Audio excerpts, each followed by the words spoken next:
leave you laid out on the floor. Try to duck and roll, hit and miss, now you counting stars. Should've practiced more, should've hit the mask, get out there more. Claim that you're the best. You gotta show me, son. Actions over words, baby boy. Is you real or what? Talking way too much, world come. Back sports, talking way too much, world come.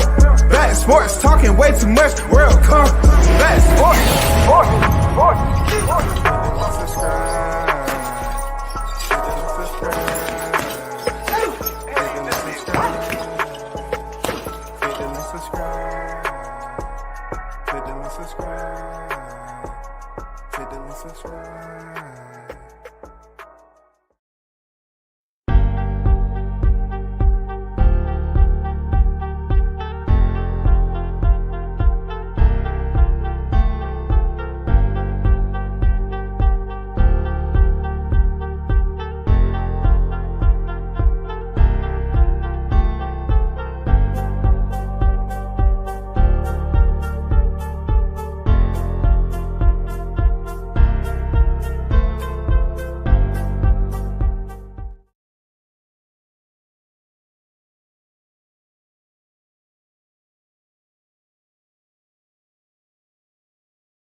Yo, big shout out to the hottest chat in the MFN game. A-side official.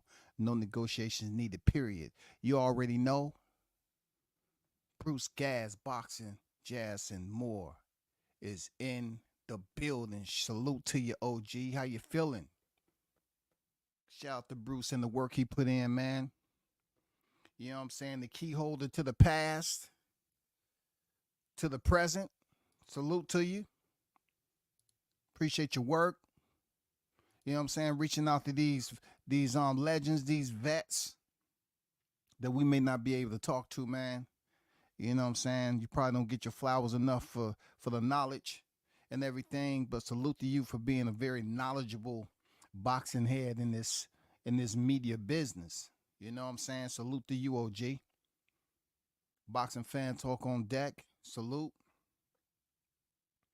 Shout out to the News by Shaw News Sauce Experience. You already know what it is. Team Tucker Official is in the building. What's good with it? Salute to Jihad Tucker, who's going to be going onto the battlefields this weekend in Canada. Yes, sir. Better to be global than just local. You know what I'm saying? Salute to them. Continue to make that, you know what I'm saying, climb that ladder for that title shot at 160 pounds. Let's get it. You know what I'm saying? Big salute to Shaw News, you know, making moves, doing things behind the scenes, leveling up, adding to his credentials. Manager in 2 regions already. Salute to you, man. Proud of you.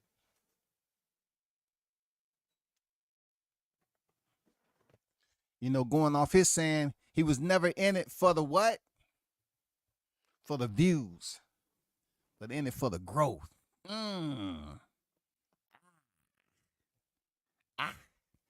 Ooh, that's hot. He was never in. He said he was never in it for the views, but for the growth. Hey, man, there's no need for me to tell you what to do. You already got to figure it out. We ain't talking about watermarks no more. We talking about paperwork. You feel me? Paperwork. Paperwork shuts down all of that shit. This live is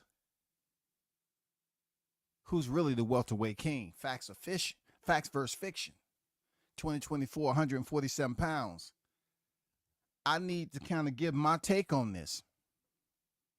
I do. I need to give my take on this. Why? Because I feel like it's important that you hear my opinion on this situation. Because I'm gonna, do a review of Mill City Boxing. Very, very solid interview that he had with Team Norman Jr. and Team Hackett. Two big names in the 147-pound division and also in professional sports when it comes to boxing. Okay? So therefore, I listened to what had to be said, and I just wanted to give my take on it. So, of course, I got to put the disclaimer up there first. All right? This is the content of Mill City Boxing. All right? This is the content of Mill City Boxing. I have to put that out there. I don't want the brother to freaking report me, or I don't know him like that. But I just want you to hear some things, and I'm going to give my take on it. All right? The two fighters that's going to be noted in review on this live stream will be current WBO welterweight world champion Brian Norman Jr. and rising sensation Jalil Hacket, who is now ranked in the WBA top 15, coming off his last victory of Peter Dobson in a thrilling performance. You know what I'm saying? Thrilling performance. But let's listen in to this live stream, this interview that just happened today. Congratulations, Brian, man. You know, how does it feel to be a world champion? It's a wonderful feeling, but I'm still not satisfied. There's 3 more belts out there I need to go take. Okay. I like that. So that's how it was. It was just like, all right, whatever. I'm still not the king of the division yet. You're not the king until you take all the belts. So I got one of them. I still got 3 more heads to get. Okay, first off, I'm going to start with Brian Norman Jr., since he said he had made it known to the public that he's still not the king yet because he has 3 more belts to get. Those 3 belts are held by one Jaron Ennis, Mario Barrios, and Stanthionis, from my understanding. Okay? So the 147-pound belts are now open to the public. They have been received by current ranked individuals in the 147-pound division who is next up. If you notice, you may understand that Terrence Bud Crawford was indeed the king of 147 pounds the last several months after he became 2-time undisputed by unifying the 147-pound division, defeating Errol Spence Jr. Okay. Now, I seen something on I seen some interviews, and they were saying that you know, Stanionis is somebody that you wanted, but that's, you know, on PBC side, you know, might be hard to make. We talked about Teofimo Lopez moving up. He said he would be willing to fight you.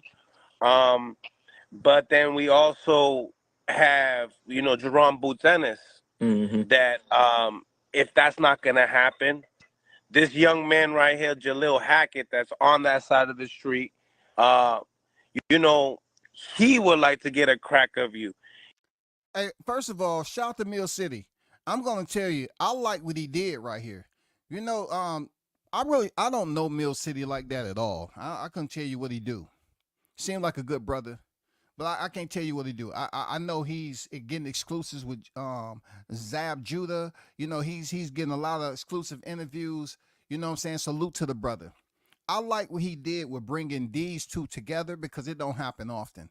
I'm talking about in a way that is conducive. It's conducive. It ain't no bitch ass this, and this. He's bringing these two youngins together who is on the rise. We're talking about early 20s. We got a lot of risers that's early 20s in boxing, bro. We have a lot of youngins in the game that's on the come up. I like how he brought them together. Why? Because these two black fighters, black fathers as trainers, you know what I'm saying? And you know, Brian Norman's elevated to the WBO world champion, and Jalil Hackett is looking to get that big fight. I like how these, this interview was brought together because it's not based off no animus. It's no based off no entry of disrespect and all this other shit. It should be more, but I guess you have to have a host that's able to do this. You know what I'm saying? Some people might call it instigating. No, we need more of this. We need to try to. This is the proper way, in my opinion, on how you actually bring two fighters together online in a healthy manner to talk about a future fight. How does that sound, knowing that you guys been able to share the ring? It's like family. And it can happen in the pros, not in just the sparring. Do you ever wonder how Nectar can offer? No, I don't. That fight. How would you like that fight? Yeah, in the pros. Jalil Hacket. I think that'd be a wonderful fight when it does happen. I think that'd be one of those legendary fights. But of course, at the end, my hand will be raised.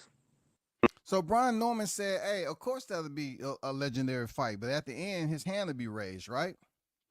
And it's not like he don't supposed to say that.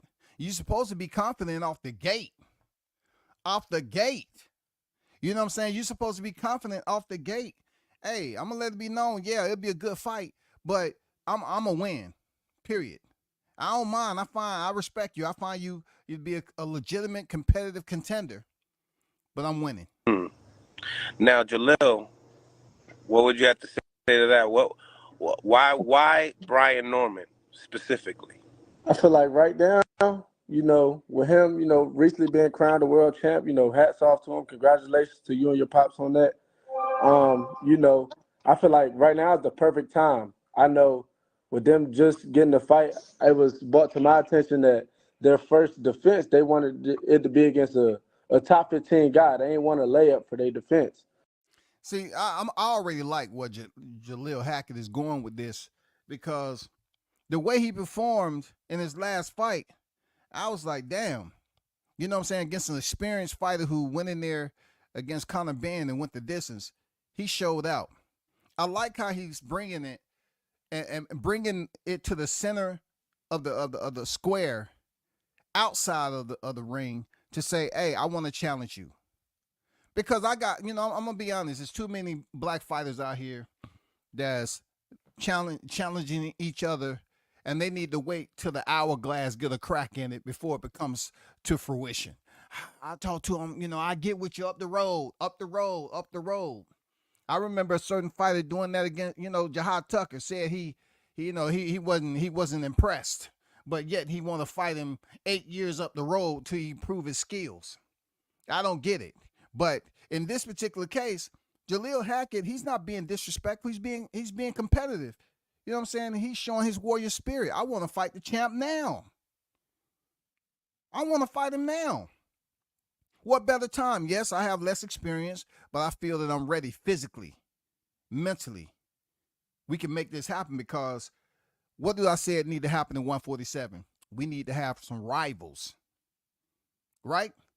And the format of 147 doesn't have to be the same way Crawford and Spence played out, but we need somebody to step up and make a rival happen. The WBA rankings just came out. I'm number 15 by the WBA. Top 15 guy for your first defense is a hell of a way to defend the title if he could get the win. Now, you see Senior up top. He's looking around to the left and the right, and he got something to say about what Hackett's talking about. You know what I'm saying? He got something to say about what Hackett. And one thing I know about the Hacketts, I know his father is somewhere close by. Hey, I know Bernard is somewhere close by, shouty.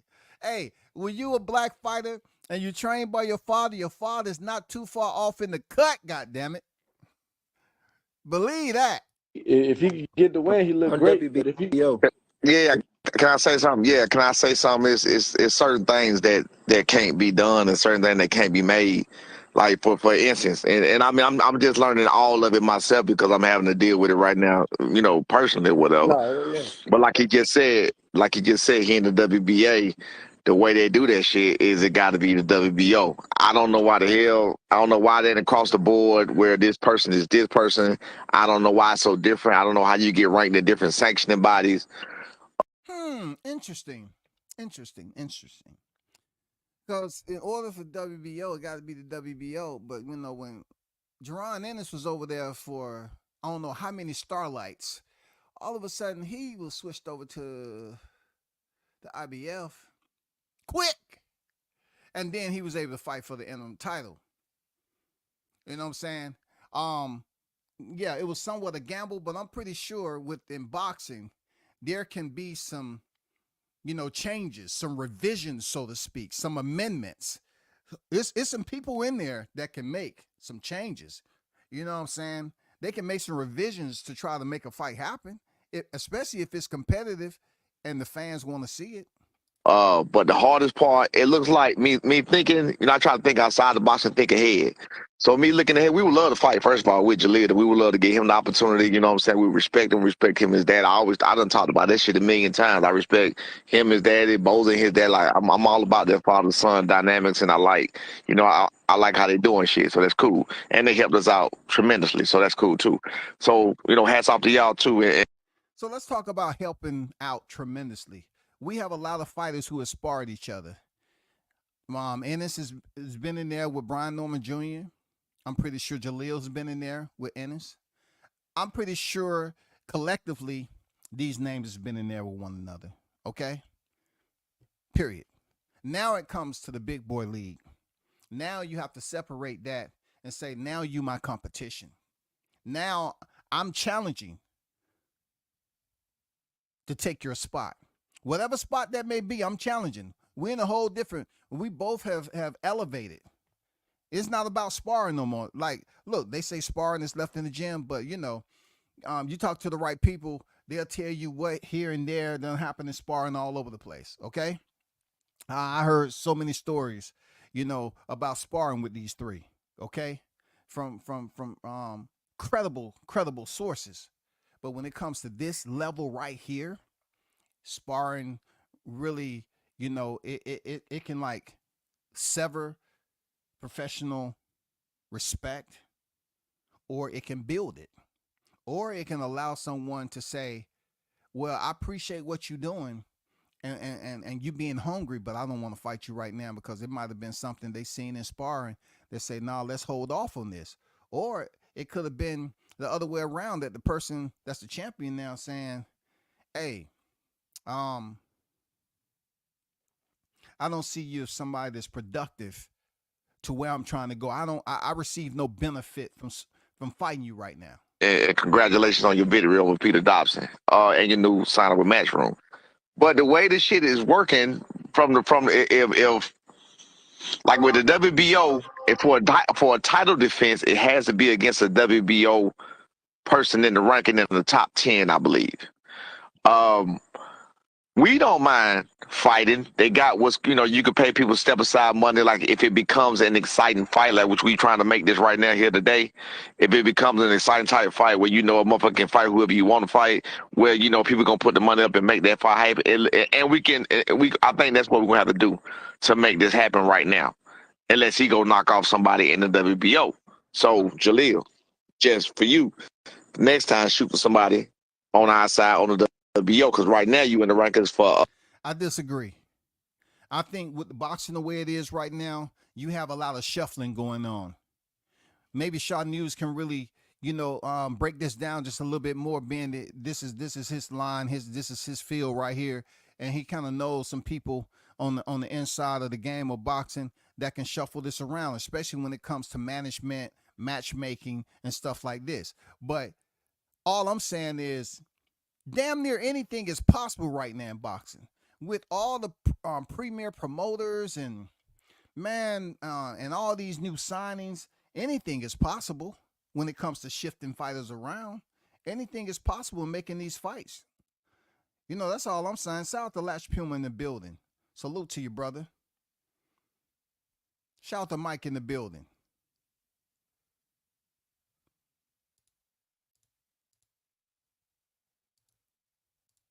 Stay on this. Do you know what's in your cheap protein powder? Nope, I don't.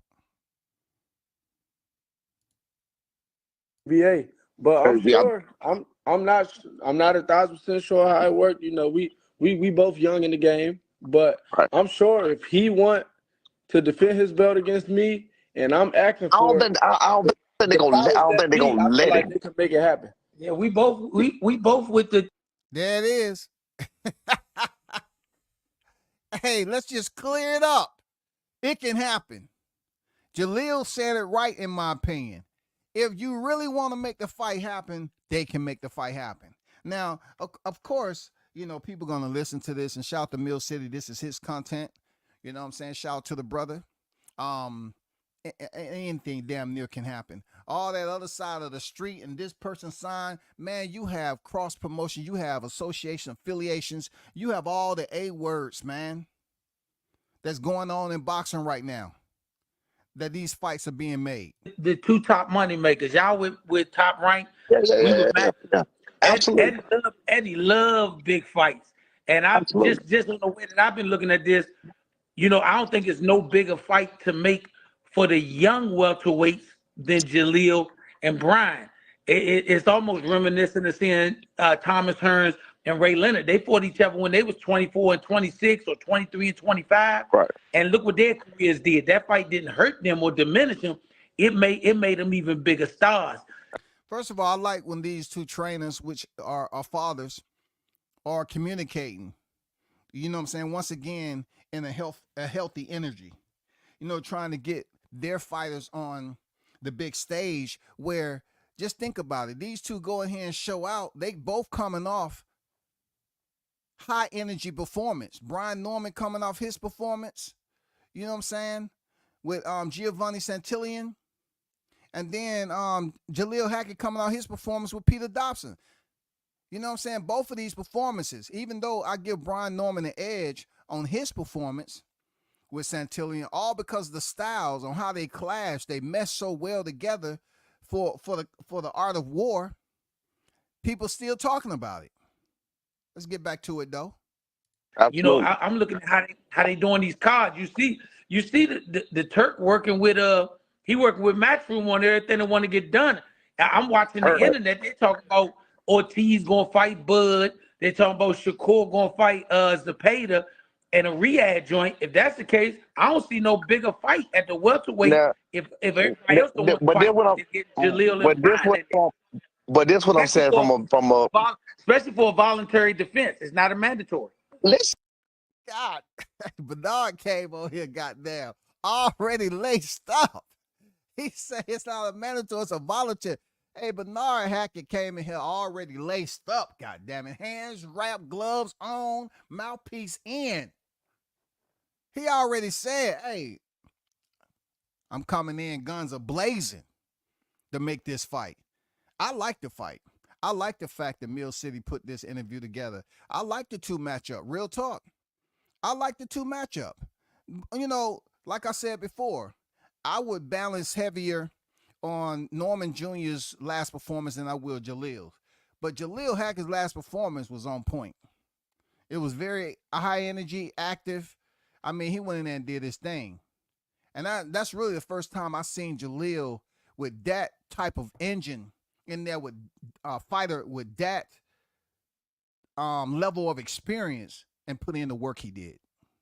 Listen, this is what I'm saying for I don't know if he can, is what I'm saying. I don't know if the WBO gonna prove that. That's all I'm saying. Now listen, even across the board, when you look at it, Stanionis is not, let's say for Stanionis, because Stanionis in the WBA.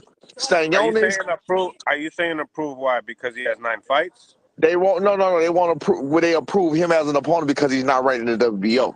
That's what the WBO will approve him as a title defense. That's all now we with it. We 1,000% win. Man, look, Listen, I know y'all scratch, y'all draw the line. Hold on, At the end of the day, if the WBO hearing from Bob Erm and hearing from Eddie Hearns that they want to make that fight and they want to make it in a then rehab, absolutely or they want to right. make it wherever, That's all I was gonna say. Right. we got the people with the deep pockets. Both outsides got people with the pockets that can make whatever happen. I like the energy, man. I like the energy. I like that Mill City is sitting back in the cut, being attentive. Real talk. I mean, some people should really take this in, this format in consideration on how much to say and how much not to say when you're the host. But he letting them get it off to try to build this fight up the right way. The only other person I seen do this already, you know what I'm saying? He might have been on here, Mill City or not, was Floyd Schofield. You know what I'm saying? His pops and him. You know what I'm saying? He'll come on here and talk that talk too to build up a fight. But not everybody can jump on here and have the stage and know what to do with it, bro. And people be like, I like that. I like that. It's just, we get to push him for that fight. We said the ring is fine. Yeah. We get to push him for that Because money fight. talking bullshit walks. So you know it is what it is. We see it all the day time. long. I know Yeah, I see it know all we the both time. got sons that are scratched. That's the one thing I know. We both got sons that are scratched. And they Absolutely. just scratch for free. I don't know what it'll be like scratching Right, with them big paychecks. right. Yeah, right. Yeah, we love to do that, man. We love to do that, man. We love to do So that. Absolutely. Like I said, he coming off a big ass win. They had him as an underdog in that last fight. It was crazy to me. And for we him, watched it in the gym. I was about to say, for him to, do what he did. Do you love boating? Nope. I don't. Around to get the job done on my end. It's like, it's a great build up. Two guys coming off a big fight. For me, it was me making the transition from Floyd to Matchroom. They were saying Pete Dobson was a real big, jump up for me. He just came off a 12-round fight with Conor Ben, and they thought he gave him a good run for his money. They didn't know how I was going to do against him.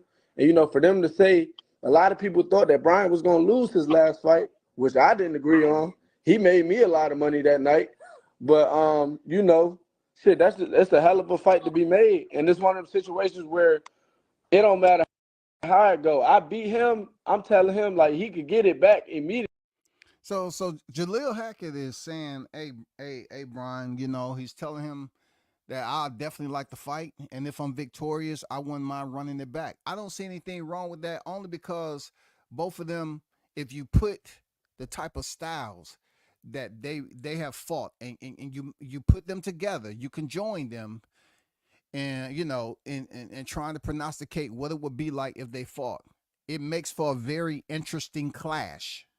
Very, very interesting. You know what I'm saying? It makes for a very interesting clash. So that's why potentially, possibly, if the fight, whoever wins, turn out the first time around with both of them clashing and that energy coming to a halt, you know what I'm saying? Yeah, rematch. Yeah. But let's just think about the first one. Let's see, can we make the first one? Immediately. I would rematch him immediately. And he beat me. It is what it is. It's like, we came this shit to fight and make a whole lot of money fighting. Absolutely. So That's yeah, that old school. That's that old school shit. the hell out that fight. I like that old school. I'll rematch you immediately. So listen, Brian, Junior, you've been awfully quiet. You have this 21-year-old, fighter that only has 9 wins, only 9 fights, right? Calling you out. What's your thoughts? What's your reaction? You've been real quiet. First thing first, it's the 9 fights don't mean nothing. It's all about what the work you put in. So really, I don't care about the 9 fights part. Of course, like me and my daddy just said, I do want that fight for a guarantee. If we can make that happen next with I think I'll call it Riyadh or whatever, we can definitely make that happen. Then if you got to take over WBA first and then we fight for unification, we can do it that route as well. But whatever route you want to take it, I'm right here with it. Like you said, it will be one of those legendary fights, one of those legendary moments. Like Bernard said, we both love to scrap. We ain't finna dance. We ain't finna do none of that. You seeing right that we finna throw these things. And I love that kind of fight. I know you love it as well. So I feel like me and you right there with it. And we both gonna be prepared to do what a man got to do that night. Nah, that'll be a Look, I'm not gonna lie. I can appreciate the interaction, exchange, and dialogue between these two, because it's just been a lot of negativity when it comes to black fighters on this freaking social media. Fighters gonna have what they have when it comes to personality. They're gonna be carefree, calm, cool, and then it's gonna be something that's over the top, chaotic, full of mayhem. But these two are having a dialogue to potentially talk up a fight without all the, dropping the N-word all over the place, cussing each other out, and the stuff just going off track, making it about drama. You know what I'm saying? So I don't know if the fight gonna get made or not, but I do think the interaction between these two was beneficial to fight fans tuning in to Mill City and potentially trying to, talk this fight up, because I'm going to give my take on who's the number one welterweight. I haven't even got to that part yet. Fucking classic, man. Either way it go, whether if I gotta go get that WBA and then we run it, or Whatever we run the case it right now, may be, it gotta happen. However it go, you already know. If I get at you, you could get it back immediately. I got you. Hey, that shit ain't, me and my son talked about that shit earlier. He talked about it when he first heard it. That shit ain't even about money to us. I'm gonna be real with you. All these young fighters, fathers be coming on here talking about if they make the money right. Man, we came in here to win straps. We're worried about that. These niggas in their 20s. Y'all worried about being millionaires. These youngers still live at home, and that's a blessing. So we trying to fight, man. I mean, that's like I said, these are fathers talking about their kids, and yes, I mean, both of them have their own little standard. Both of them have stable, freaking productive lifestyles outside of boxing, which is great. They do. But ultimately, you do want to do it for the check. You know what I'm saying? You can say you can do it for the check and the title. We don't need to separate them. I mean, what's wrong with saying you in this for a check? Because ultimately, you don't want Jalil Hacket to extend his entire career and not make millions off the sport. You know what I'm saying? Yeah, you want him to come in here and make millions. Just like Norman didn't want to come in here and make millions. Yeah, they want that freaking $5 million fight. They want that $10 million fight. Hell yeah, you do. Forget that. Why not get it in your 20s? Why not? You know what I'm saying? I have to reference T.O. when he freaking negotiated the Lomachenko fight. He negotiated the Lomachenko fight to be over 1 million. You know what I'm saying? So you got to start early. You don't have to have a multitude of fights. You know what I'm saying? To be a certain age to start fighting for checks. No, you want to continue right off the rip to build up your price point and what your value is as a fighter. And Brian, a bad young dude. I've always said that. He got heart. He'll fight. I know him personally. He's not no guy that's going to duck no scrap. And we both are in a unique position. You see PBC, they keep the ball. They want to be like the kids at the playground. We just want to play with our ball with each other. We don't want to play with y'all. So we can count on Stanley Owners and Barrios. Then you got Boots. I got to be honest with you. Right now, he is the king of the welterweight division. But this is where it gets a little shaky for me. Bernard, I disagree with you wholeheartedly. I disagree with what you're saying. But I'm going to let it get it out because they're going to have a little bit of conflict of this, that, and the other. And I'm glad Senior responded the way he did, because you have a son that's an active world champion in the division, and you hearing somebody else not recognize him as the best in the division, and he's recognizing somebody else is not on the live stream. So it don't have anything to do with respect. It has something to do with standing on all 10 and letting them know it's not like that. I'm right up here. I'm one of the champions in the division, and you're not going to say another fighter is the best in the division, and I have a whole son and a fighter that's an active world champion now. That would be the same way if Jalil Hacket was holding the belt, right? And it was and the roles were reversed. But he's going to go to 54. We the future of the division at 47. We the future. 21 years old versus a 23-year-old. Yeah. I got wait. I got to interject right there a little bit though. Now wait a minute. Move up. Stop. That don't matter. Listen, I got to interject right there. Of course, as much respect as I got for Bozy and Boots and everything else, but no, we're gonna have to get that one day too. So we got to get that too. You know what I'm saying? One way or another, we got to get that too. I'm gonna tell you in all honesty, and I'm a fight fan, and I'm a fan of fighters. Right. When you just look at the landscape, and me and you talked a bunch of times. Right. I'm worried about the landscape that makes sense for my son. I'm not worried about the landscape that makes sense for somebody else. Bud and Earl, they was the generation up. They was one up. the current, I got to respect the spades for what they are.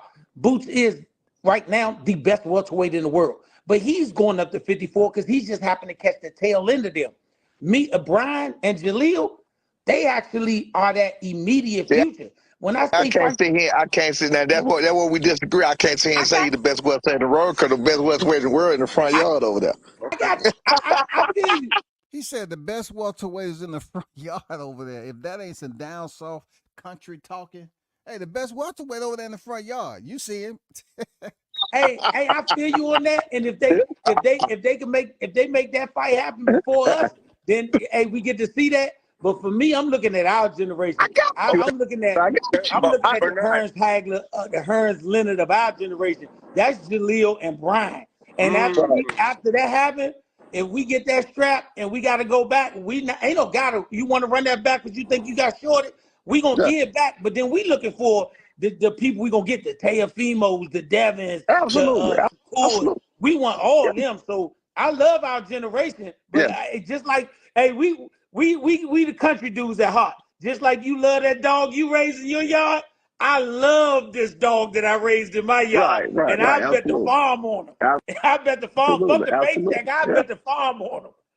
absolutely. Yeah, yeah. We just man, we want the best. You know what I'm saying? We want the best, whoever the best may be. If they, we don't like all respect to them, but we can't sit here and be a equal champion as Boots.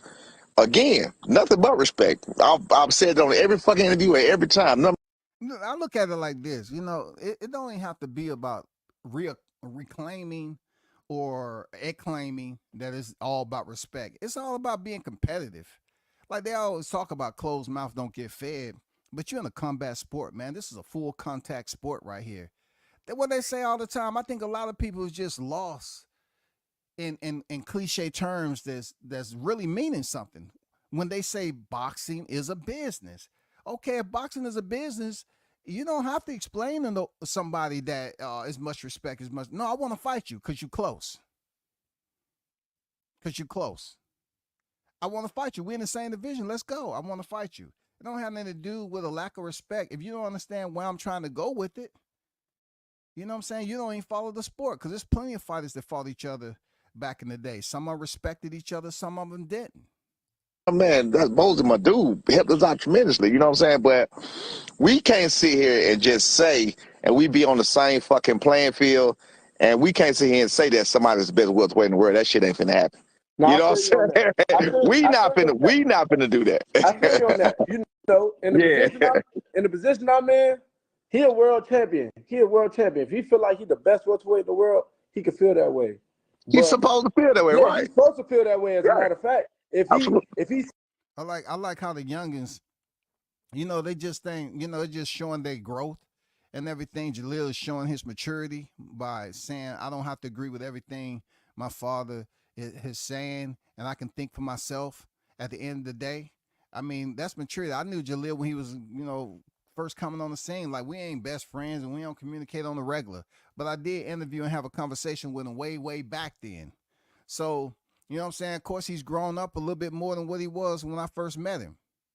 But you can understand he has a mind of his own, and he's not there, being puppetized just to ride along to get along.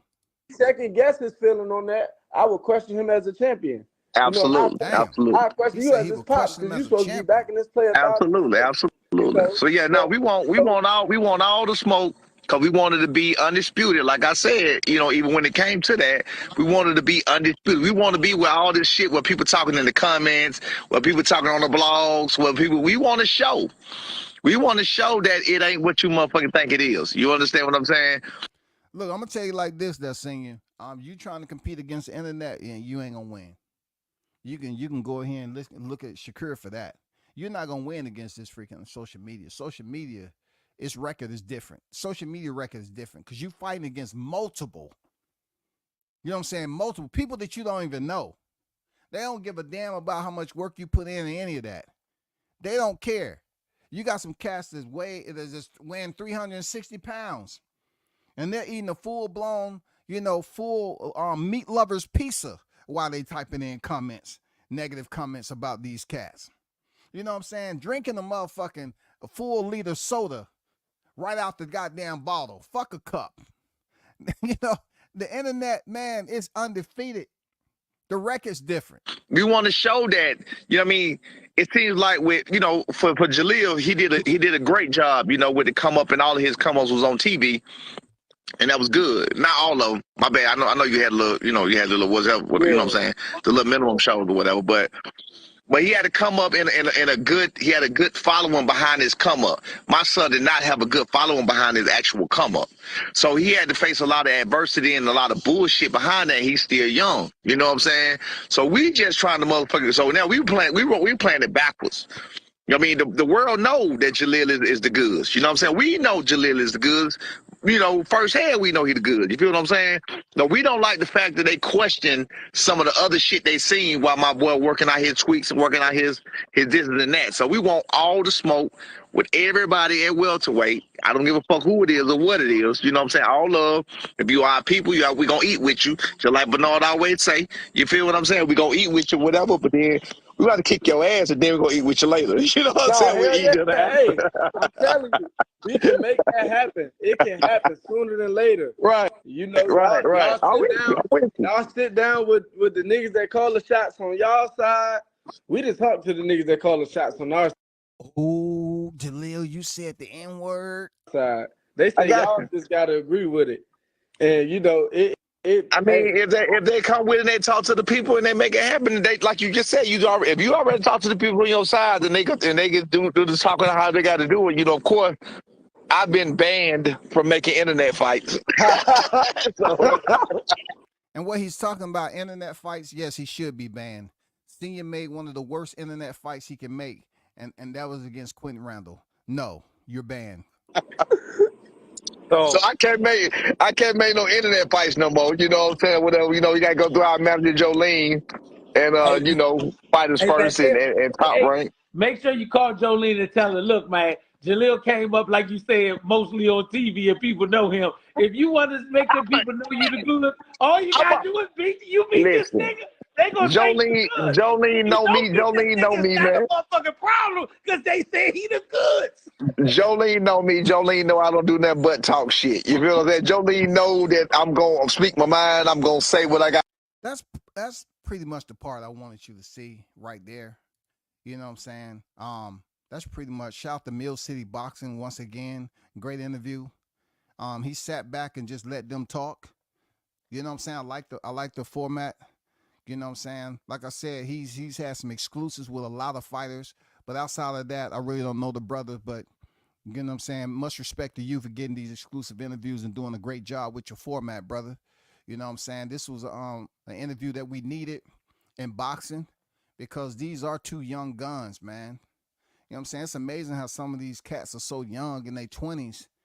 Man, they got so much boxing landscape to go, but you know, if you wait around, you know, you don't let 3 to 5 years pass by now you sitting, yeah, you definitely want to get a chip while you in your 20s, while your body can, you know, recover quickly and take all the damage and go out there and be extremely competitive. You know what I'm saying? Let me show you something right quick. I want to show you something.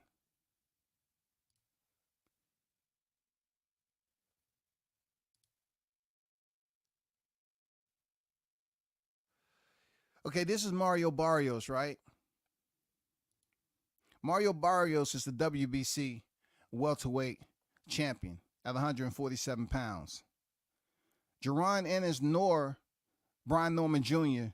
is the best welterweight at this point. If we talking about receipts, documentations, beat conversation, Mario Barrios is the best welterweight right now. Jaron Ennis can't touch who he's been in there with, and Brian Norman Jr. can't touch who he's been in there with. All right? You want to go down here and talk about him being in there with Javante at 140? Not only that, being in there with former unified champion Keith Thurman one time. It don't matter what he been in the ring with him. Even Giovanni Santiago was in there with a couple of people. I'm treading very light on him. But Yordenis Ugas, Do you want to see? Let's go to Ugas, man. Look how many people he's been in there with: Mario Barrios, Errol Spence, Manny Pacquiao, Abel Ramos. You know what I'm saying? Omar Figueroa Jr., Sean Porter, Ray Robinson, Thomas Delorme. You know what I'm saying? Come on, bro. He went in there and has a win over Yordenis Ugas, bro. He's the best welterweight. Point blank, period. El Azteca. Had nothing to do with race, has nothing to do. I ain't explaining shit. I'm telling you, none of Jerron Ennis don't come close to having the resume that Barrios has sitting right now in the welterweight division. Not even close. Look, we're talking about somebody who's 29-2. He has only, what, 3 less fights than Ennis? 3 less fights? Sitting at 18 knockouts? Been stopped one time. We know that was from El Chin Checker himself. So let's not get it misunderstood, you know, by hearing everything. I mean, you know, people gonna have their own little way of circling the wagon and shit and corralling their thoughts on what they see up here in boxing. And it's easy for people to say, oh man, and no, stop with all this name dropping. Stop with all the name dropping. Ennis is not the best welterweight. He just went in there with David Avanesian, and that was his last opponent. If I was to take Avanesian and I was to take Brian Norman's last fight against Santillan, I'd give Brian Norman the edge on his performance with Santillan. I'm talking about their last performance, period. Their last performance. Because both of them had shaky performances before that, period. Ain't no debating. Before that, both of them had shaky performances. But if you based off their last performance, I would go up here and look at a replay in Santillan Norman Jr. than I would Ennis Avanesian. I'm just saying. I would. But when it comes down to the documentation beats conversation, Mario Barrios is the best welterweight. You remember once upon a time when Errol Spence had 3 belts, he had 2 belts, he had another with Yordenis Ugas, and look, they wanted to ignore the fact that Kell Brook was dropped down 2 weight classes from 60 to 47, you know, and under an 8-month period to face Errol Spence, knowing he wasn't totally healed, right? They didn't want to hear about that. They just say, oh, Errol Spence beat him. And then when it came to Sean Porter, they didn't care if it was a split decision. They didn't care. They didn't care. He beat him. He became the WBC champion, unified. They weren't talking about anybody else being a better fighter in the welterweight division than Errol Spence Jr. Crawford had the WBO, and they act like they had on freaking poor prescription bifocals on that they couldn't see shit on paper, huh? BoxRec, I don't see shit. I can't read a goddamn thing. I can see from a distance. You know what I'm saying? I'm farsighted. This nearsighted. No, I can't fuck with the near side. I can't read shit on BoxRec.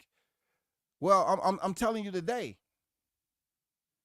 when it comes to the big names, you're talking about Yordenis Ugas, Keith Thurman, Tank Davis.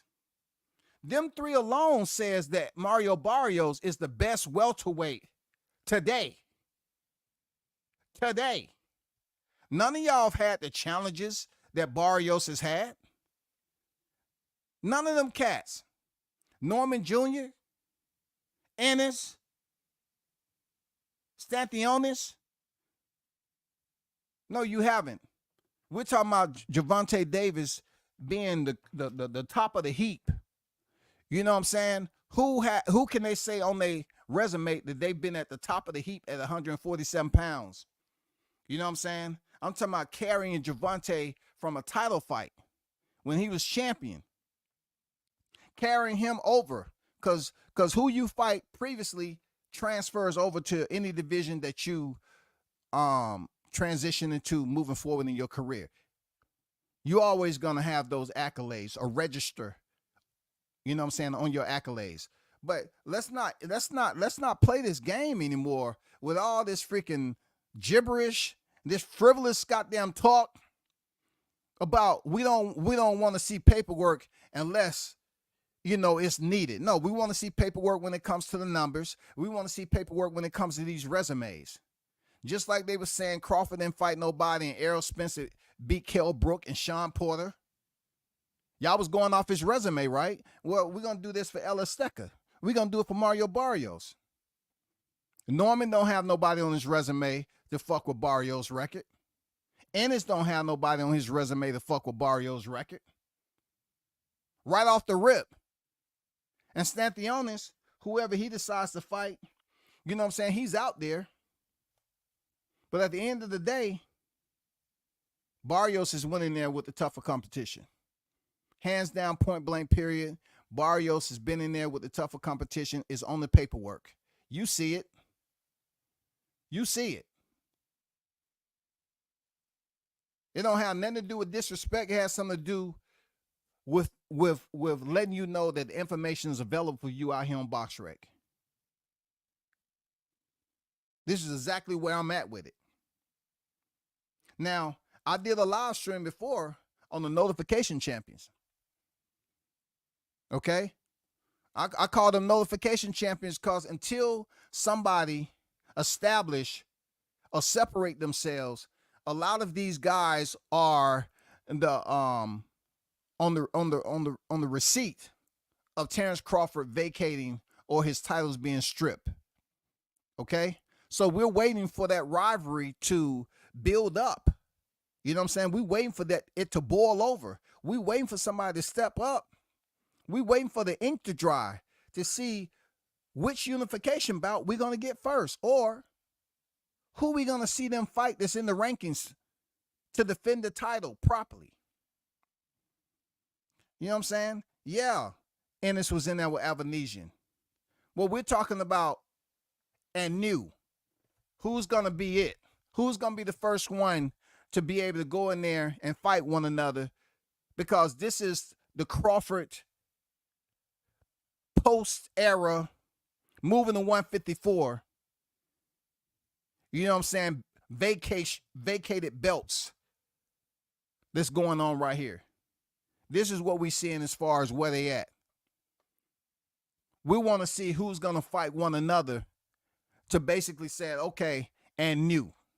Just like Blunt said back in the day. When are we going to see the and new? When are we going to see the and new with these champions that pretty much has Crawford belts? The way you separate that is to go in there and defeat one of the champions. That's what we're waiting on. We have an entire division of notification champions at 147 pounds. Even Ennis. It had nothing to do with him fighting Avanesian and defending the belt. We're talking about all the champions have the belts that Crawford used to own. So therefore, we're waiting on some rivals, some rivalries to happen. We're waiting on some clashes, some collision courses. We're looking for their insurance to go up from reckless driving. Who's going to be the first one to swerve in traffic? Who's willing to go off road? Who's willing to go against the grain? You know what I'm saying? Who's going to press the gas? That's what we waiting in the 147-pound division, point blank, period. Like that. Let me get to this chat. I just wanted to put that out there to those of you that's on deck. Norman needs to look forward fighting Hackett right now. He won't get credit. Norman needs to look forward. Fighting Hackett right now, he won't get credit. I totally disagree. Because it's a lot of people. Okay, let's go here. Let's go here. And appreciate the interaction, those of you that's in the chat. But let's go here right quick. Because I did a live on this previously on how there's not much to talk about in the rankings. So let's go to 147 pounds, right? And they say Ennis won't get credit, right, for fighting Hackett. So let's just exclude Errol Spence. We have no idea. And you remember I did a live stream where I said 1 through 6 or 1 through 7 gets a little fuzzy. It gets a little fuzzy, right? So if you look at the interest of the crowd, we got Cody Crowley. He fell out of the fight with Ennis. He's not fighting Spence anytime soon. Jin Sasaki. Who? Patty Donovan. Nicholas Flash is a worthy contender. He's absolutely a solid fighter. I don't know if Team Ennis will fight Flash. Nicholas can box. And then we have Ramon Villa, who haven't stepped in the ring since losing to Ennis, right? Alexis Rocha, we already know he's trying to recover from being stopped, of course. Tough fight. And then everybody else that's here. He just finished fighting David Avanesian down here at 13. You know what I'm talking about? So to say that Jalil Hacket fighter experienced Peter Dobson, but yet Ennis won't get any credit. He just fought David Avanesian. He just fought David Avanesian, a common opponent of Terrence Crawford, who they say won shit. He couldn't even put him away. How he gonna get credit for David Avanesian? And then you saying he won't get credit for an undefeated Jalil Hacket. Look at these sanctioning bodies, bro. Anything can happen. We remember Carlos Ocampo. Where did they pull Carlos Ocampo from? I mean, he came out of nowhere at 147, was able to go in there and fight Spence, in his hometown. Where did he come from? These freaking rankings of these sanctioning bodies, they're always in rotation. All it takes is some phone calls and some shuffling and some networking, and anybody can pop up in the rankings. I did a live on Jerron Ennis before really a lot of people was talking about him being up in the top 3 of the rankings. I did a live on it, on how he came into top 15 and how he moved. Even after fighting Thomas Delorme off 2 losses, they still moved him up a couple of spaces in the rankings off that fight. So anything can happen. Anything can happen, bro. Yeah, Bernard's talking that talk for sure. Top ranking Matchroom makes deals all the time. Yes, sir. You know what I'm saying? Bernard came in there ready, already laced up. You know what I'm saying?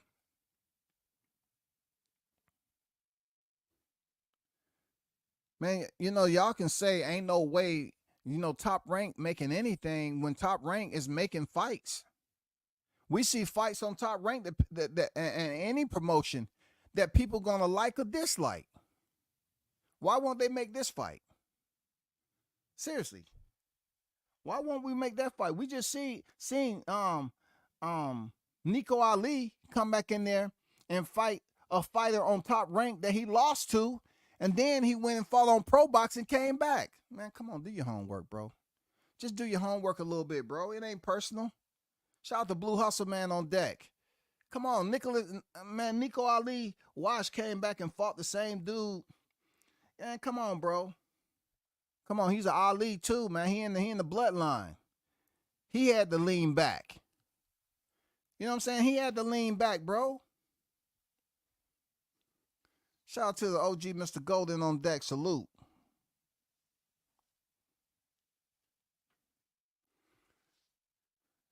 Conquest on deck said boxing is 100% goofy right now. Boxing, the system.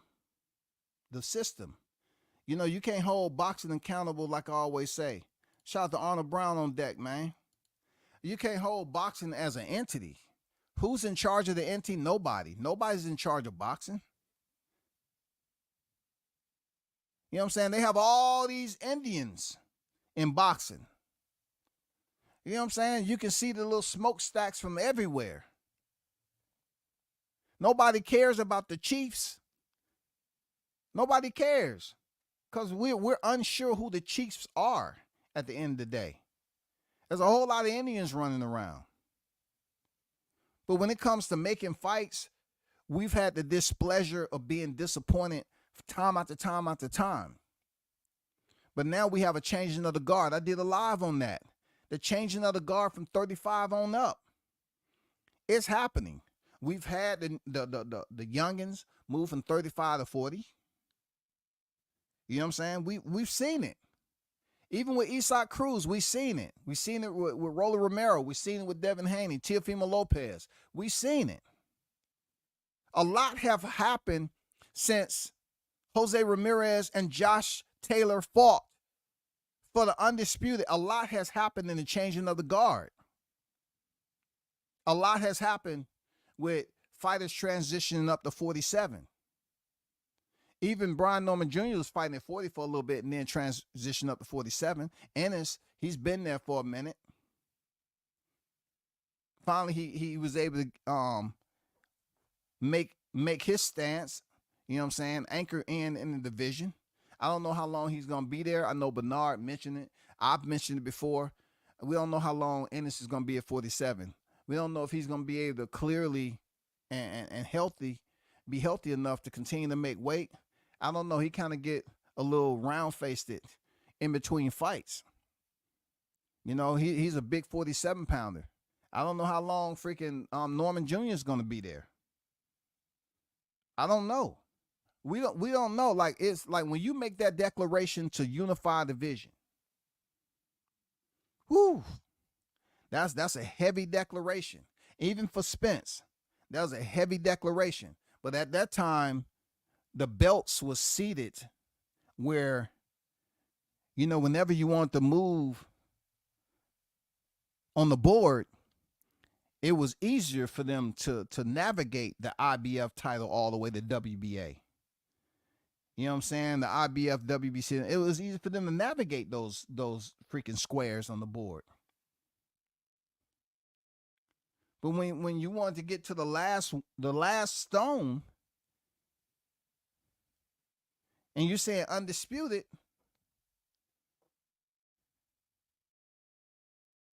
that shit was tough. That's one thing I can say about Spence. Spence picked up every belt, attempted to pick up every belt one by one. The IBF from Brook, WBC from Porter, WBA from Ugas, and then he fought for the WBO with Crawford. You have to give him credit. This 147-pound lineup right now is pretty much the same. Let's see who's willing to start the unification process, since we have two that's already declared that they want to unify the division. Ennis and Norman say, oh, I want to unify the division. Okay. All right. Let's go. Let's go.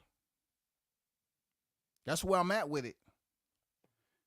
When it comes to the ranking system, y'all really can't take it serious.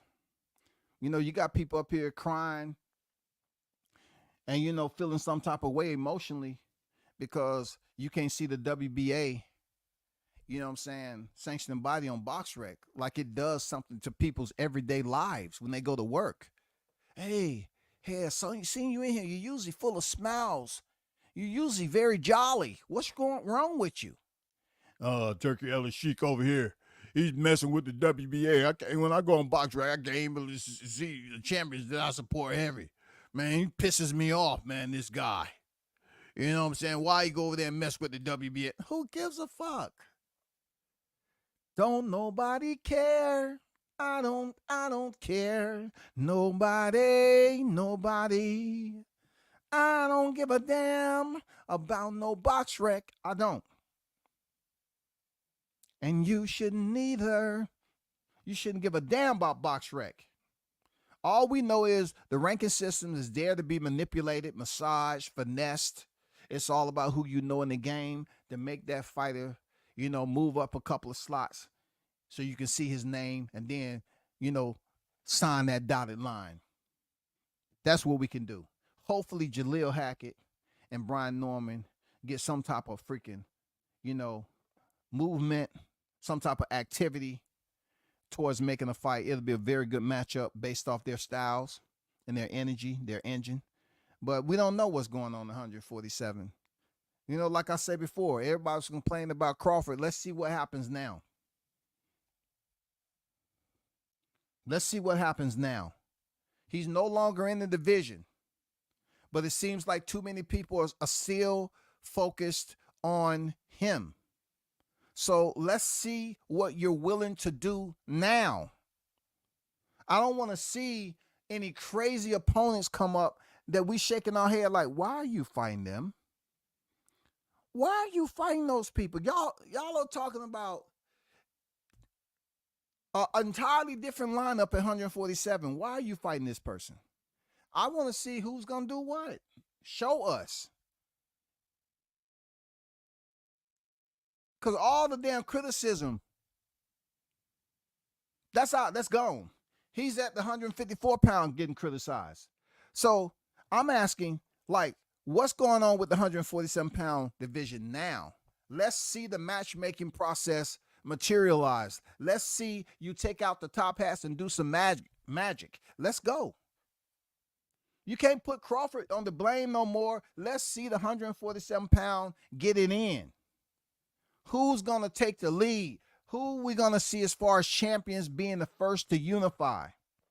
I don't want to hear who's talking about Crawford at 154 pounds. I don't want to hear none of that shit no more. I want to see who's going to start to separate and establish themselves as the real true king. You got to go over there and fight Barrios, one of y'all, because his resume, period, is better than a lot of y'all's. Majority of the individuals that's holding belts right now. That's just something you may not want to hear, but when it comes to facts of fiction, I'm going with the first half. Just off Keith Thurman and freaking Udenis Ugas, y'all don't have them. And look, please don't come in here and talk about, well, your boy Crawford, Ennis, he fought Avenesian who fought Crawford. Man, stop it. I'm talking about championship level. I'm talking about name drops in the right way with champions. Come on, man. That's where I'm at with it. That's where I'm at with it, man. That's all I'm saying. You don't have to agree. As long as you're here. All fighters that speak out fighting a certain opponent needs to sign a letter of intent before the fight starts. Hey, man, that would be good. Real talk. That'd be awesome. To get these letter of intents to lock them in. I would definitely like that. Shout out to Mr. International Toby Bartlett on that. Salute WCS in the hottest chat in the YTC. We're global, baby. We're global. Listen in on the TV. Got a couple of jobs to do for the movement. No doubt, man. Shout out to the boxing fans across the pond. You already know what it is. Yeah, man, that's how I see it. Whether people are in tune with hearing what I said, you know what I'm saying? Either you agree or disagree. It's all good, bro. You know what I'm saying? Shout out to Mill City. But the way I see it, it seems like, we have a division for the champions. We've heard the criticism over and over again. Crawford is gone, man. I don't want to hear no more Crawford talk when it comes to this motherfucking welterweight division. Let's talk about the welterweight division. Let's talk about who's going to make the first move to start establishing themselves as the designated crown holder in the unification bout. Who's going to do that to be the first one to get the and new? Who's going to be next?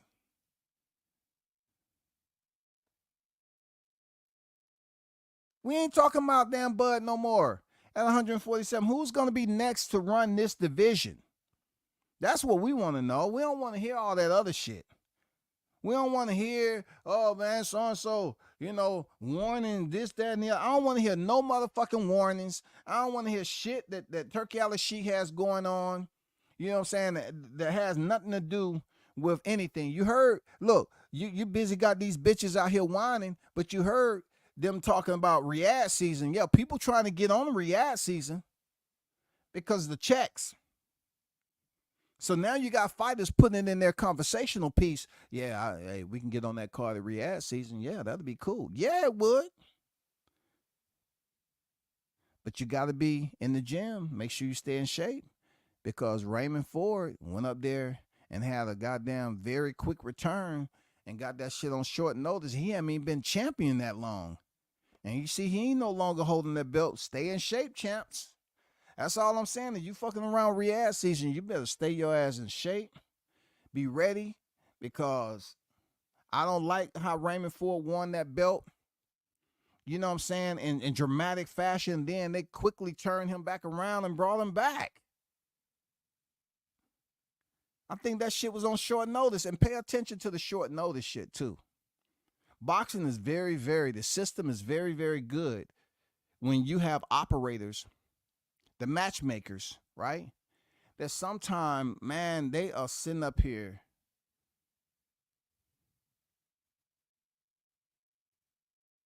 What's the word I want to use? I don't want to use scheming, but they are very acclimated or adjusted to making certain fights to benefit certain fighters. And it's a lot of sacrificing going on. You know, some of these fighters are looking for the big paycheck, you know, and supposedly Raymond Ford got $800,000 for that fight or something like that. As a champion, you could have negotiated like Teofimo Lopez for Vasily Lomachenko. Take notes.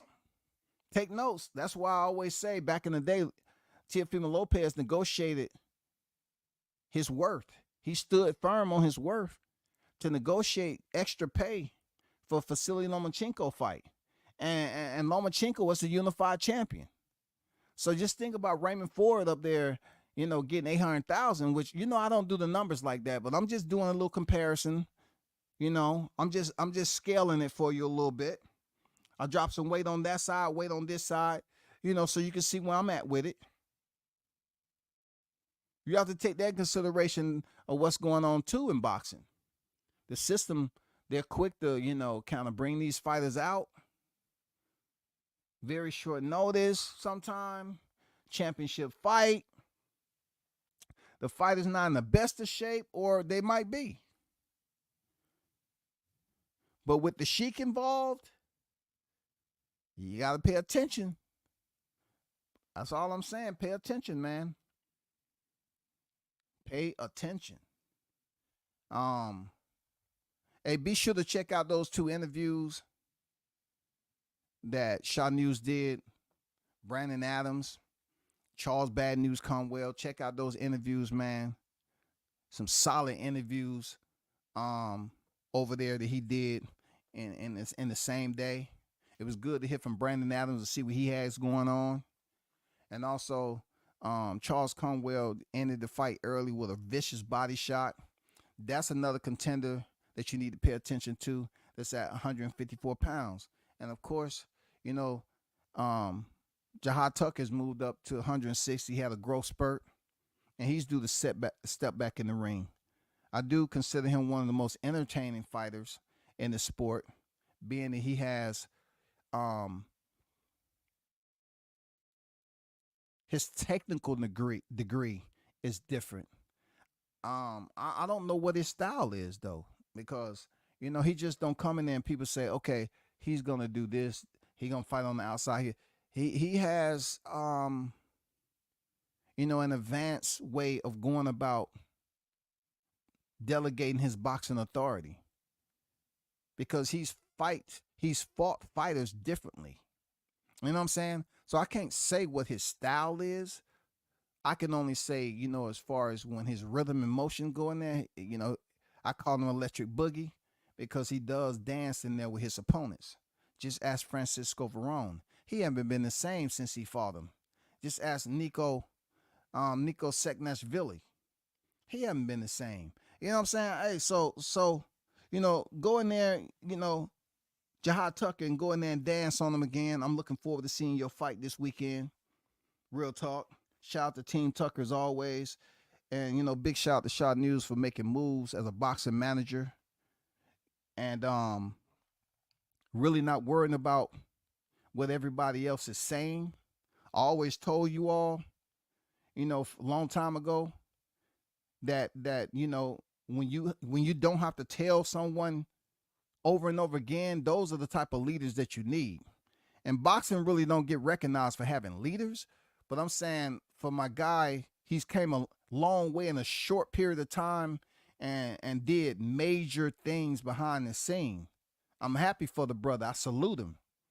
You know what I'm saying? Because now he's a boxing manager and he's establishing himself in boxing once he starts to really build up, his stable of fighters in boxing as a manager. And plus he got 2 heavy hitters, possibly 3, you know what I'm saying, with Jahad Tucker and Jamali Tucker, and then Bam in the future. Hey, you never know. And they have some other fighters in their stable too. So be sure to check him out, man. And I don't know what his consultation fee is. I don't get into the money. You know what I'm saying? Maybe it's some coupons out there that he can give you freaking 5% discount. You know what I'm saying? It was a consultation fee. But until next time, man, y'all hold it down. Salute Sir File Player. I'll see you in the building. I'll be back on a little bit later. Shout out to the hottest chat in the